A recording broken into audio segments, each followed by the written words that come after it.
खाना काबा के अंदर लटके हुए बर्तन नुमा नवादरात दरअसल क्या हैं?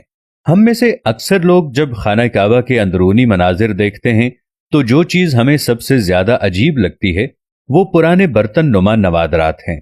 काबतुल्ला करीबन 180 मुरब्बा मीटर रकबे पर मुहित है और इसकी छत लकड़ी के 3 मजबूत सुतूनों पर मुहित है।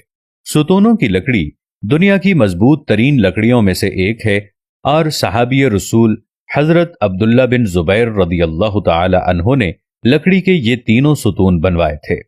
गोया इस वक्त तक इनको तकरीबन 1350 साल गुजर चुके हैं।